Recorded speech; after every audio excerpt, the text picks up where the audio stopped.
Assalamualaikum warahmatullahi wabarakatuh. Kembali lagi di channel Mudah Berbahasa Inggris.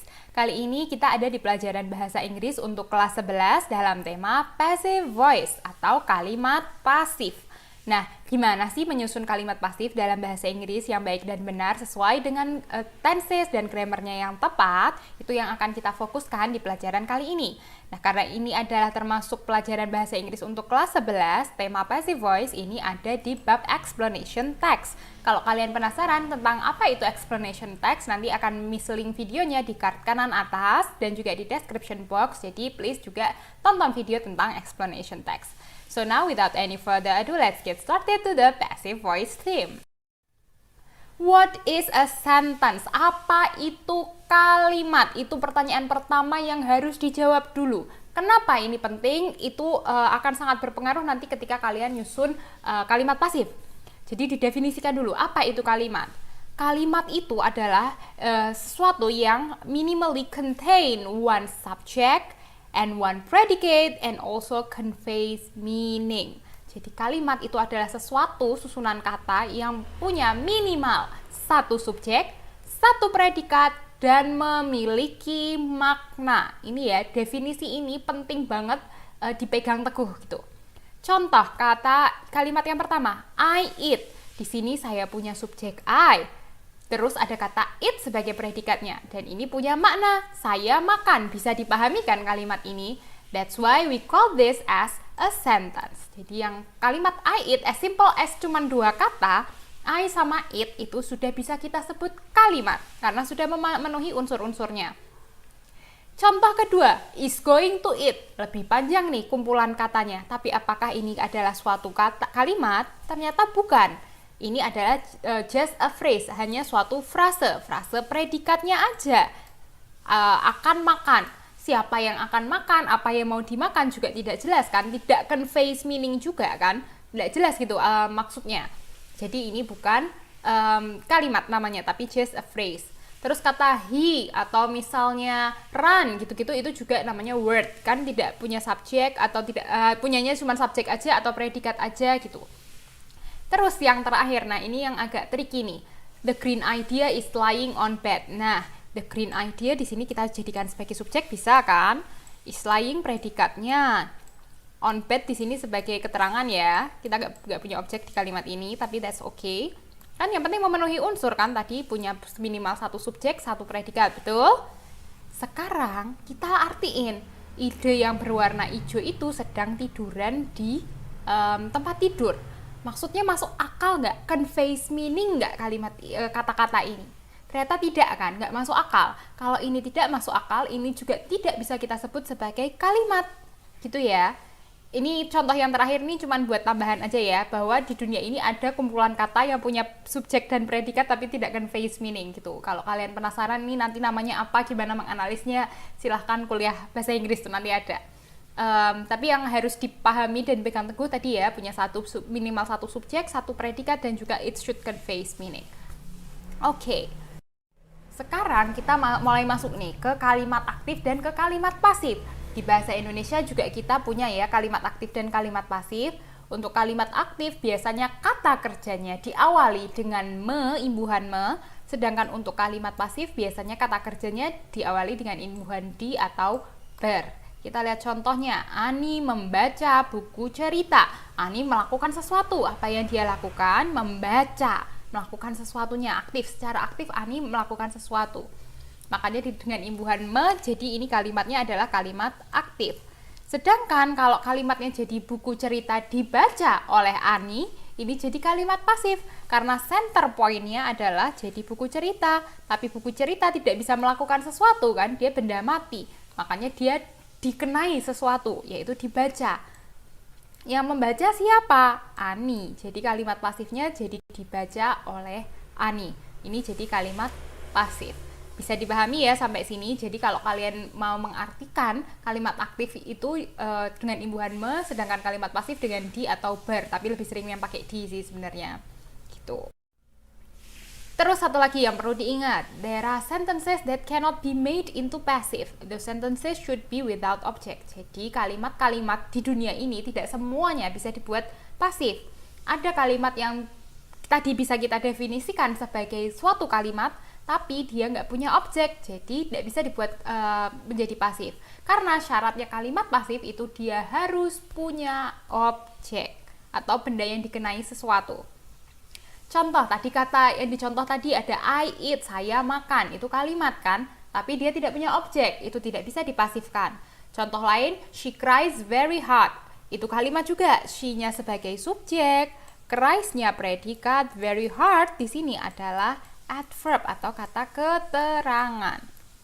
I sleep early tonight, I-nya subjek, sleep-nya predikat, early-nya adverb, tonight-nya juga adverb, tidak ada objeknya. The bus is coming, ini cuma subjek dan predikat. Memenuhi syarat sih emang sebagai kalimat, tapi nggak punya objek, jadi nggak bisa dipasifkan. Oke, jadi harus dipegang teguh ya, kalimat yang bisa dipasifkan adalah yang punya objek. Sekarang kita masuk nih ke rumus-rumus dari mengubah kalimat aktif ke kalimat pasif. Kita lihat dulu kalimat aktif itu, prinsip dasarnya tadi ingat, minimal kalimat itu punya satu subjek, satu predikat. Berarti pasti punya satu subjek, satu predikat minimal nih. Sama, ingat kalimat bisa dipasifkan kalau punya objek. Jadi susunannya dari kalimat aktif tuh pasti SVO ini ya. Verb di sini V-nya tuh maksudnya verb atau kata kerja atau predikat. Kita lihat contohnya. Mary adalah subjek, helped-nya di sini sebagai verb-nya, terus the boy di sini sebagai objeknya. Gitu. Terus ini John sebagai subjek, opens predikatnya, terus the door adalah objeknya. Objek tadi ya yang dikenai sesuatu. Terus I am reading a book, I-nya sebagai subjek, am reading-nya sebagai predikatnya atau verb-nya di sini, dan a book sebagai bendanya, sebagai objeknya. Sekarang pertanyaannya, kapan kita tahu itu objek, kapan kita tahu itu bukan objek, cuman keterangan. Biasanya kalau keterangan, misalnya keterangan tempat itu ada ditambahin depannya itu ada on, in, at, itu tuh pasti keterangan. Terus kata-kata kayak kata early tadi, belakangnya ada ly-nya itu juga pasti masuk keterangan. Terus apa lagi ya? Pokoknya kalau kamu artikan itu dia bukan benda yang dikenai tapi menunjukkan cuman keterangan waktu, keterangan tempat, keterangan cara, itu dia pasti adverb masuknya, bukan objek. Hati-hati ya, objek itu bendanya dikenai perbuatan. Jadi misal contoh Mary helped the boy, Mary membantu si anak laki itu. Nah si anak laki itu dia dibantu kan sama si Mary, dia kena sesuatu yang dilakukan oleh Mary, makanya dia bisa disebut sebagai objek. Oke, lanjutannya tadi ya di kalimat-kalimat aktif. Sekarang kita kalau mau ubah jadi kalimat pasif, caranya gimana? Prinsip dasarnya adalah object in active. Jadi objek di kalimat aktif is the subject in passive. Jadi subjek di kalimat pasif. Jadi objeknya itu dipindah ke depan, posisinya harus sebagai subjeknya. Terus rumusnya tadi kan pertama objeknya pindah depan, terus diikuti B-nya ini nanti berubah-ubah sesuai tensesnya, nanti akan kita bahas rumus-rumus lengkapnya. Kemudian verb tipe ketiga, ini juga harus dipahami, verb tipe 3, jadi kata kerja dalam bahasa Inggris ada verb 1, verb 2, dan verb 3, nah ini pakai yang ketiga. Kemudian diikuti by subject. By subject itu tadi kan ya kalau di kalimat aktif subjeknya ada di sini, sekarang pindah jadi di belakang. Jadi si by subject ini boleh ada, boleh tidak, optional. Kalau biasanya orangnya atau si subjeknya ini tidak diketahui secara spesifik, bisa dihilangkan dalam kalimat pasifnya. Sekarang kita lihat yuk di contoh-contoh ini. Kalau A ini maksudnya kalimat aktif ya. Tadi contoh tadi, Mary helped the boy. Sekarang kita tahu Mary is the subject, kayak di slide sebelumnya tadi ya. Mary is the subject, help is the verb, verb-nya ini helped pakai ed, jadi verb-nya tipe kedua ini karena simple past. Kemudian the boy-nya di sini adalah objek. Sekarang untuk mengubah ini jadi kalimat pasif, berarti objeknya harus pindah depan. Jadi the boy, terus be di sini untuk karena ini tense-nya adalah simple past ya, karena tadi kita pakai verb tipe kedua, be-nya itu pilihannya bisa was, bisa were. Karena the boy itu tunggal sama dengan he, kita pakainya was. Jadi untuk yang be simple past ya, kan ingat pronoun di kelas 10 dulu, I, we, you, they, he, she, it. Itu untuk to be-nya kalimat di tense simple present, I itu pakai am, we, you, they pakai are, he, she, it pakai is. Tapi untuk yang simple past, di sini kasusnya simple past karena ini ada ed-nya karena pakai verb kedua. To be-nya itu I itu pakai was, we, you, they pakai were, sedangkan he, she, it juga pakai was lagi. Nah, to be di sini ngikutin si objeknya ya, si subjek barunya atau si objeknya. Karena di sini the boy kita pakainya karena dia he kan, jadi kita pakainya was. Jadi the boy pindah depan tambah was.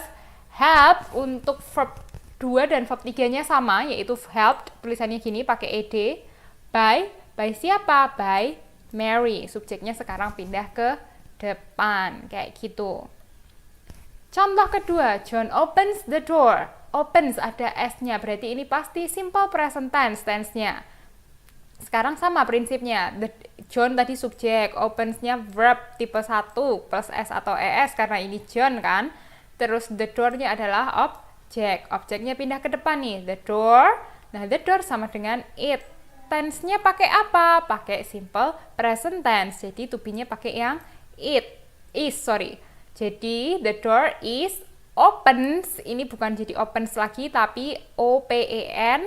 Kemudian ditambah ed, jadi opened. Itu membentuk verb ketiga dari si kata open.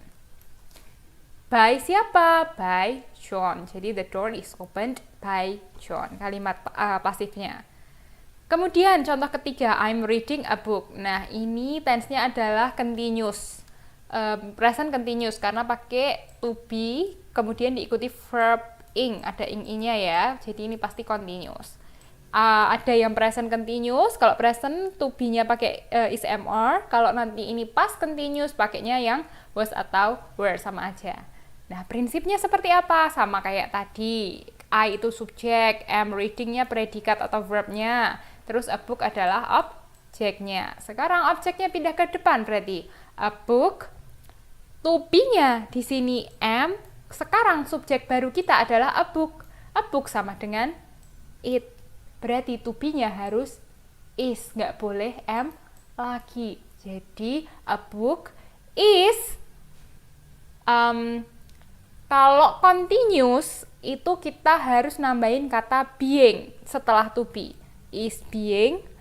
Read ini verb 1, 2, dan 3 tulisannya sama tapi bacanya beda. Verb 1 dibaca read, verb 2 dan verb 3 dibaca read, tapi tulisannya sama untuk verb 3-nya. Jadi a book is being read by, bukan by I lagi ya, tapi by me. Berubah jadi objek. Ini materi pronoun. Coba diingat-ingat materi pronoun dulu kelas 10. Kalau lupa, miss link videonya di card kanan atas dan description box. Karena posisinya dia bukan lagi sebagai subjek sayanya, tapi sebagai objek, makanya berubah jadi me, bukan I lagi. Dan ingat, kalau continuous yang verb ing itu jangan lupa ditambah kata being di tengahnya sebelum verb ketiganya. Nah, ini dia ada 8 rumus dari pasif. Kok tense-nya berubah-ubah, rumusnya berubah-ubah. Ini rumus prinsip dasarnya ya. Ada 8. Kalau kita pakai simple present, to be-nya, be tadi itu cuma bisa diganti is mr, kemudian diikuti verb 3. Terus kita ke simple past dulu, nomor 4. Kalau simple past prinsipnya sama dengan nomor 1, tapi be-nya berubah jadi was atau were. Kemudian diikuti verb tipe ketiga. Sama tadi di contoh sudah ada ya. Kemudian ke nomor 2, kalau present continuous tense, be-nya adalah is mr, kemudian diikuti being. Jangan lupa kalau ada ing-ing, verb ing-ing itu ada being di tengahnya, baru kemudian diikuti verb tipe ketiga. Ini seperti contoh yang tadi I'm reading a book tadi. Terus setelah ke present continuous, sekarang ke past continuous, nomor 5. Nomor 5 sama persis prinsipnya, tapi be-nya diganti was atau were, kemudian ditambah verb being, kemudian diikuti verb tipe ketiga. Number 3, kita ke present perfect tense. Nah, perfect itu seperti materi minat kemarin, di the perfect tenses ada ya, kita itu punya has atau have. Terus sama dia sudah pasti diikuti verb 3 kan kalau has atau have. Nah ini gampang. Sekarang kalau perfect pasti tinggal kamu cuman tambahin been aja. Verbnya nggak usah ganti-ganti lagi karena udah tinggal nambahin been aja. Karena di rumus dasarnya pun dia sudah pakai verb tipe ketiga. Itu yang present perfect. Tinggal pilih kalau he, she, it pakai has, kalau I, we, you, they pakai have. Tinggal gitu kan. Kemudian untuk past perfect nomor 6 itu kan pasti cuma pakai had ya, jangan lupa tinggal disesepin aja kata been, kemudian diikuti verb tipe ketiga sama. Terus untuk yang future, kayak yang simple future itu kalian bisa pakai will plus be, jangan lupa disesepi kata be, kemudian diikuti verb 3. Atau kalau kalimatnya di simple future pakai be going to, be-nya berubah pakai is, am atau are. Tidak boleh pakai was, were ya, karena future kan. Future tuh pasti cuman bisa pakai is, am atau are. Kemudian diikuti going to, baru ditambah be, jangan lupa ditambah be. Kemudian diikuti verb tipe ketiga. Jadi untuk simple future bisa will be verb 3 atau be going to plus be verb 3. Gitu. Ada lagi satu lagi di list yang bisa yang bisa dipasifkan, yaitu nomor 8 yang future perfect tense. Rumusnya future perfect adalah will have verb 3. Tapi ketika nanti dipasifkan jadi will have, setelah have harus ditambah been. Jangan kebalik ya, bukan setelah will ditambah be, tapi setelah have ditambah been. Kemudian diikuti verb tipe ketiga. Ini pokoknya harus benar-benar dipahami dengan baik ya. Terus kalau dalam kalimat itu kita punya 2 objek, terus gimana ya cari bikinnya ke dalam kalimat pasif? Nih contoh kalimatnya, I'm going to tell him the truth. Itu kita punya 2 objek. Kita bedah yuk kalimatnya. I-nya di sini sebagai subjek. I'm going to tell segini ya, itu predikat atau verbnya yang pakai simple future. Ingat kan be going to terus diikuti verb 1 di kalimat aktifnya. Terus him-nya di sini adalah objek pertama, sedangkan the truth di sini adalah objek kedua, bukan adverb ya. Jadi dua-duanya ini adalah objek.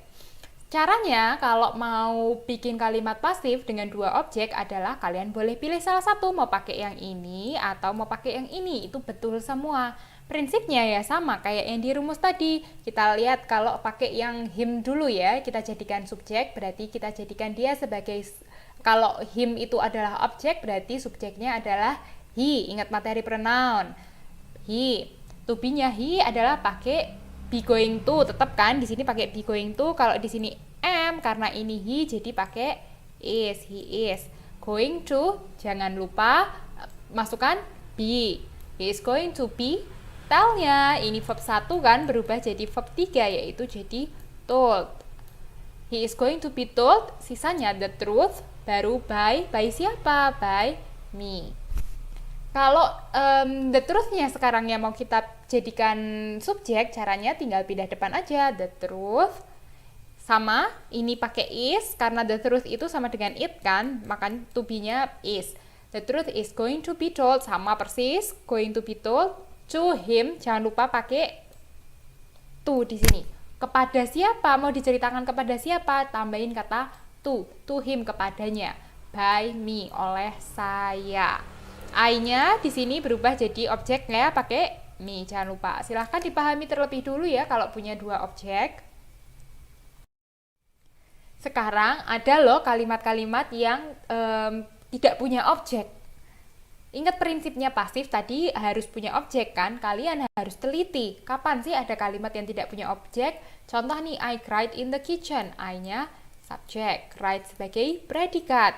In the kitchen, ingat kalau depannya ada in, itu pasti adverb. Kalau Lily juga pasti adverb. Berarti kalimat ini tidak punya objek. Kalau nggak punya objek, berarti this can't be made into passive. Kalimat ini nggak bisa dibuat pasif. Gitu ya, harus hati-hati dan teliti. Sekarang kita punya latihan soal nih, tentang penggunaan pasif dengan tenses yang berbeda-beda. Kita lihat ya, nanti kita masukin ke rumus.